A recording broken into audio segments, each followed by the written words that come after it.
Chapter 1 Application of Matrices and Determinants. ஈஸியான chapter தான்.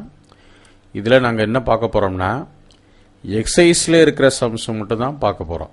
அதனால் நீங்கள் எக்ஸாம்பிள் சம்ஸ் இந்த ஃபார்முலாலாம் நல்லா தரவாக பார்த்துட்டு அடுத்து நீங்கள் எக்ஸசைஸ் சம்முக்கு வாங்க.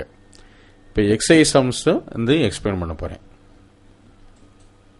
Now exercise 1.1 Find the adjoint of the following matrices. அப்படின்னு ஒரு 3 matrices கொடுத்துருக்கு. 1 3 minus 1 2 minus 4 2 by 2 matrix.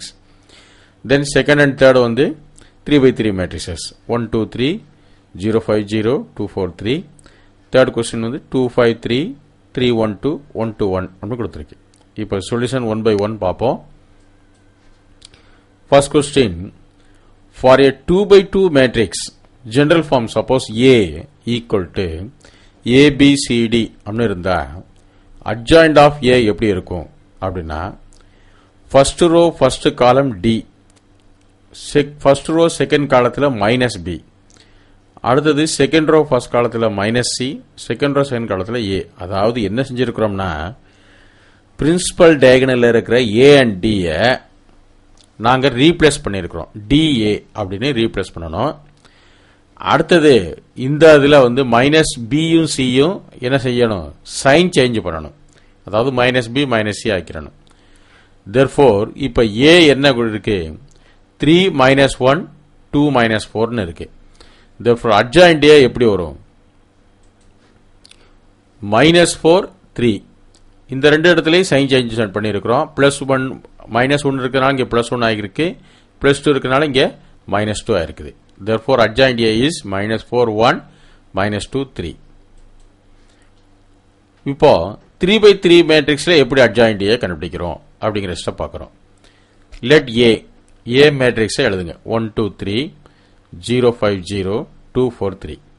First step adjoint A, அதாவது adjoint A கண்டுபிடிக்கிற முன்னாடி ஃபர்ஸ்ட் ஸ்டெப் என்ன செய்யுங்கன்னா A டிரான்ஸ்போஸ் பண்ணிருங்க. அப்போ டிரான்ஸ்போஸ்னா என்ன, ரோவில் இருக்கிறது காலத்தில் போடணும்.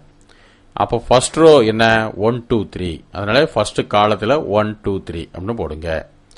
செகண்ட் ரோ 0 5 0, அதை செகண்ட் காலத்தில் போடுங்க. தேர்ட் ரோ 2 4 3, அதை தேர்டு காலத்தில் போடுங்க 2 4 3. இப்போ அட்ஜாயிண்ட் ஏன்னா என்ன செய்யறோம்னா ஏ டிரான்ஸ்போஸ்ல இருக்கிற ஈச் அண்ட் எவ்ரி எலிமெண்ட் அதனுடைய கோஃபேக்டர் கண்டுபிடிச்சு அதே இடத்துல ரீப்ளேஸ் பண்றதுதான் உங்களுக்கு அட்ஜாயிண்ட் ஏ. இன்னொரு சொல்றேன், ஏ டிரான்ஸ்போஸ் கண்டுபிடித்த பிறகு ஈச் அண்ட் எவ்ரி எலிமெண்டுடைய கோஃபேக்டர் கண்டுபிடிங்க.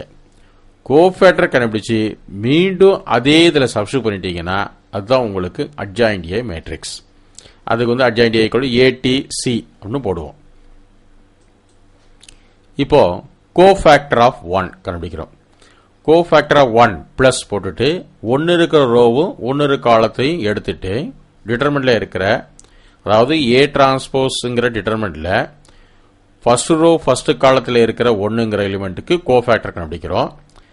That means you have to remove the row and column which belongs to the element 1. அதை வந்து ஃபர்ஸ்ட் சைன் வந்து பிளஸ்ன்னு ஆரம்பிக்கிறேன். Plus determinant 5 4 0 3. அப்போ இதோட வேல்யூ என்ன, பிளஸ் 5 × 3 15 -0 ஈக்குவல் டு 15. அடுத்தது ஏ டிரான்ஸ்போஸ்ல உள்ள ஃபர்ஸ்ட் ரோ செகண்ட் காலம் என்ன எலிமெண்ட் இருக்கு, 0ன்னு இருக்கு. அதனுடைய கோஃபேக்டர் கண்டுபிடிக்கிறோம்.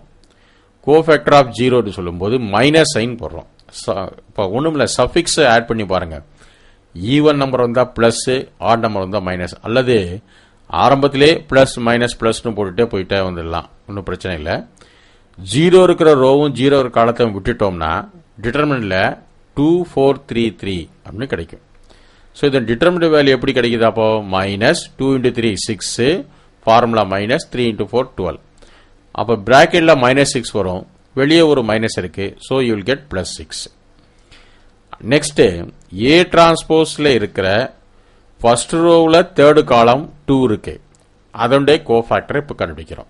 Cofactor of 2 equal to plus, இந்த 2 இருக்கிற ரோவும் 2 இருக்கிற காலத்தை விட்டுட்டோம்னா டிட்டர்மினன்ட் 2 5 3 0 அப்படின்னு கிடைக்கும். So plus 0 -15 equal to -15.